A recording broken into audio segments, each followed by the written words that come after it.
Syekh Nawawi menjelaskan dalam kitabnya bahwa keturunan Rasulullah SAW itu suka disebutnya syarif atau sayyid atau habib. Kalau perempuannya syarifah, sayyidah atau hubabah, gitu kan. Nah, adapun sekarang ada yang mengatakan bahwa kalau Habib bukan keturunan Rasul, keturunan Rasul itu Sayyid, Syarif. Itu mah orang-orang bodoh, jangan didengar. Assalamualaikum warahmatullahi wabarakatuh. Pada kesempatan yang sangat berbahagia ini kita akan menyimak sebuah video, di mana dalam video tersebut kita akan menyimak sebuah penjelasan yang sangat menarik dari Abuya Muhyiddin. Langsung saja kita simak videonya. Sayyidina Husain alaihi salam, beliau dibunuh ya oleh bala tentara Yazid bin Muawiyah. Boleh dibunuh, dan banyak dari ahlul bait yang dibunuh saat itu, banyak. Tapi ada yang tersisa, sehingga dari yang tersisa itulah melahirkan keturunan-keturunan yang ke bawah sekarang, imma keturunan Sayyidina Hasan radhiyallahu ta'ala anhu wa imma keturunan Sayyidina Husain radhiyallahu ta'ala anhu, yaitu keturunan Nabi itu yang disebut Sayyid atau Syarif atau Habib, sama. Begitulah para ulama mengatakan, termasuk Syekh Muhammad Nawawi Al-Bantani radhiyallahu ta'ala anhu, Syekhul ulama ya, Syekhul syuyukh, gurunya para guru di Nusantara ini, bahkan di Saudi Arabia dulu. Beliau gelarnya Sayyidu Ulama'il Hijaz, junjunan para ulama-ulama Hijaz. Hijaz itu kalau sekarang Saudi ya, kalau dulu namanya Hijaz. Syekh Nawawi menjelaskan dalam kitabnya bahwa keturunan Rasulullah SAW itu suka disebutnya syarif atau sayyid atau habib. Kalau perempuannya syarifah, sayyidah atau hubabah, gitu kan. Nah, adapun sekarang ada yang mengatakan bahwa kalau Habib bukan keturunan Rasul, keturunan Rasul itu Sayyid, Syarif. Itu mah orang-orang bodoh, jangan didengar.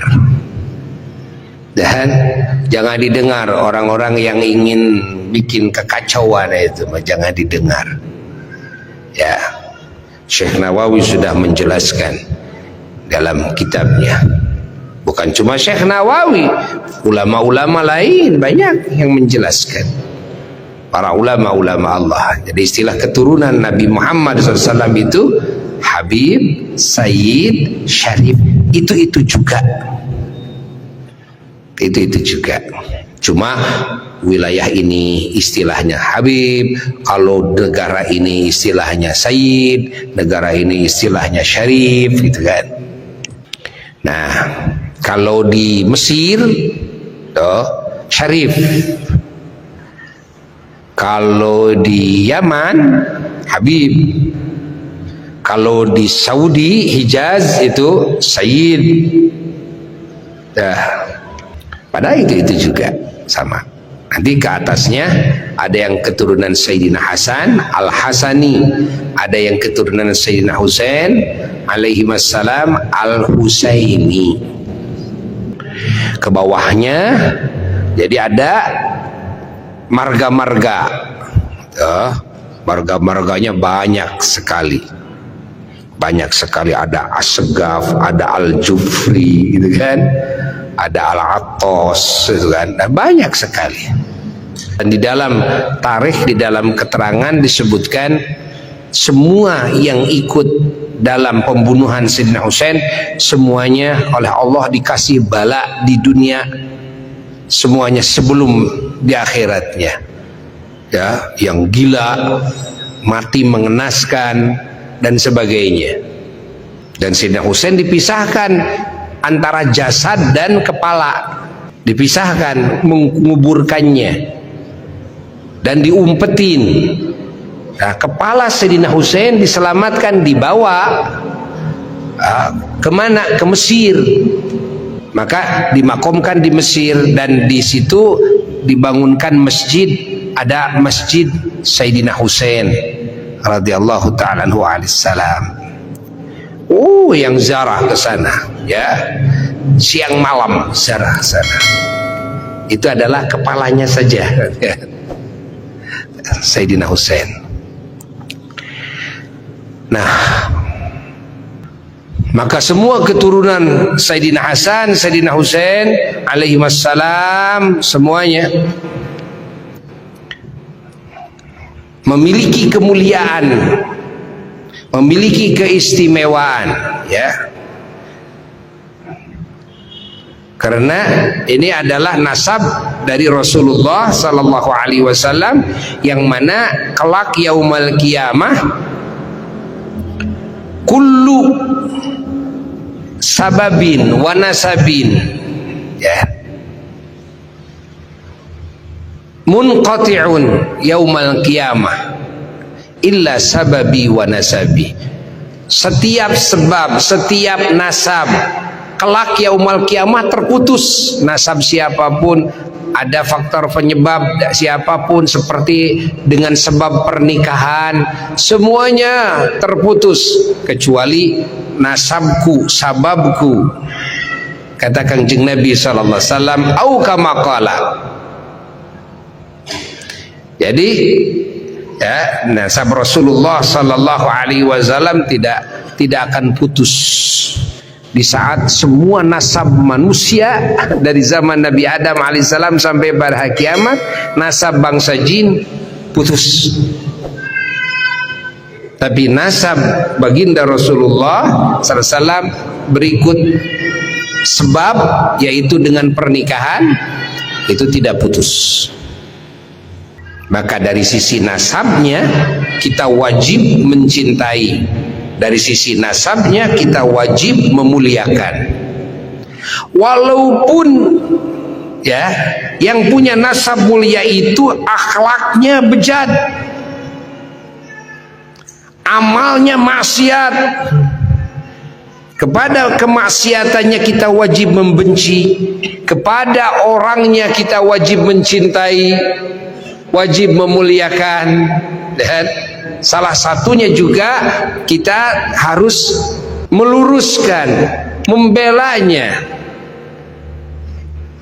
dan juga memberikan nasihat agar kembali kepada ajaran datuknya Sayyiduna wa Maulana Muhammad sallallahu alaihi wasallam, tanpa dihina oleh kita.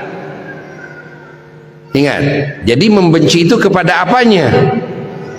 Kepada perbuatannya yang salah, kepada akhlaknya yang salah, kepada orangnya. Jangankan kepada dzurriyyah Rasulullah sallallahu alaihi wasallam, kepada manusia umum, hatta kepada kafir, kepada musyrik sekalipun, kepada orangnya harus dibela, kepada orangnya harus kita sayangi.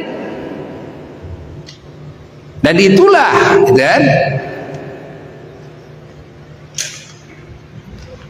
hakikat dan dasar dakwahnya para rasul. Rasulullah sallallahu alaihi wasallam waktu diutus, lalu Rasulullah diutus dakwah kepada siapa? Apakah kepada orang yang sudah beriman, apa orang yang belum beriman? Yang belum beriman, yang belum muslim. Nabi dakwah, didatangi, kan? Masya Allah, dengan akhlak yang mulia. Yang didatangi siapa? Yang didakwahi siapa? Non muslim, orang kafir, bahkan yang memusuhi Nabi, yang mau membunuh kepada Nabi. Nabi terus mendakwahinya. Gak peduli mereka mencaci, gak peduli mereka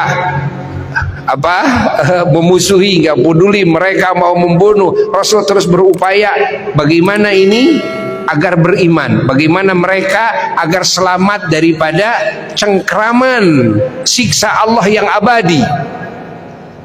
Bagaimana mereka agar menjadi ahli surga, bagaimana mereka agar kenal kepada sang penciptanya, kepada Allah Jalla Jalal Wahda, agar mendapat kasih sayang Allah, cinta Allah, ridha Allah. Itu adalah dasarnya kasih sayang. Dasarnya kasih sayang. Pahami oleh kita semuanya. Maka yang disebut wajib membenci bukan kepada orangnya, tapi kepada perbuatannya, kepada sifatnya yang buruk. Orangnya justru harus kita sayangi, harus kita bela, harus kita selamatkan. Apalagi ini orang muslim, beriman, tapi ahli maksiat, kita harus lebih sayang lagi kepada mereka. Cepat bela sama kita, kan? Jangan dicaci, jangan dimaki, jangan dibuka aibnya kepada orang lain. Jangan tutupi oleh kita dengan cara yang paling bijak, dengan kasih sayang. Ini sikap kita kepada kafir, kepada ahli maksiat yang bukan keturunan Nabi, apalagi kepada keturunan Kangjeng Nabi Muhammad Sallallahu Alaihi Wasallam, yang mana dari sisi nasabnya kita punya kewajiban memuliakan, kita punya kewajiban mencintai. Tuh kan? Masya Allah. Apalagi kalau para habaib itu, para dzurriyyah Rasul, para sayyid syarif itu, beliau-beliau alim, ulama, soleh. Wah, itu berarti tambah lagi. Ini kepada yang tidak soleh saja tetap kita harus mulia kepada orangnya, kepada nasabnya harus memuliakan, harus mencintai, harus kita bela, ya, agar selamat, ya, agar berpindah haluannya kepada jalur datuknya yang agung, ya, dengan cara yang paling bijak. Pahami oleh kita semuanya. Bukan seperti sekarang. Yang terjadi bukan seperti itu. Itu adalah pemikiran-pemikiran kaum munafikin yang akan memecah belah umat, yang ingin melemahkan kekuatan umat Islam, yang ingin juga menghancurkan kerukunan, keharmonisan, yang ingin bikin kekacauan, gitu kan? Yang di belakangnya ada siapa tuh, gitu kan? Hati-hati, kita jangan tercuci otak kita dengan statement-statement mereka yang sangat buruk sekali. Tidak boleh. Nasab para habaib dibatalkan secara keseluruhan. Setelah dibatalkan lagi, lalu dijelek-jelekan, difitnah, gitu kan? Yang tidak jelek seolah ini jelek, yang tidak berbuat kesalahan dibikin, ya, kesalahan-kesalahan cuma bikinan doang, lalu digoreng di medsos, kan? Nah, innalillahi wa inna ilaihi raji'un. Bukan cara seperti itu, bukan. Itu cara yang sangat salah sekali, yang harus kita jauhi, yang harus kita jauhi. Sekarang kan dibabat sampai akar-akarnya, ya, akhirnya su'ul adab, tidak punya tata krama, tidak punya sopan santun kepada para wali-wali Allah, para ulama-ulama Allah, yang mana para habaib, para ba'alawi, banyak sekali wali-walinya, banyak sekali ulama-ulamanya. Hati-hati, ya, hati-hati sekarang, hati-hati. Lalu ada yang memunculkan, katanya para Ba'alawi itu ahli khurafat, ya, cerita-cerita yang itu dibikin-bikin, dusta dan sebagainya, halusinasi, ya, dan sebagainya, ya. Catat, ingat, itu adalah upaya mereka terus mengadu domba seperti itu. Ya, mereka tidak percaya kepada karomah. Nah, sahabatku yang dimuliakan oleh Allah Subhanahu wa Ta'ala, mungkin cukup sekian videonya. Semoga bermanfaat dan berkah. Assalamualaikum warahmatullahi wabarakatuh.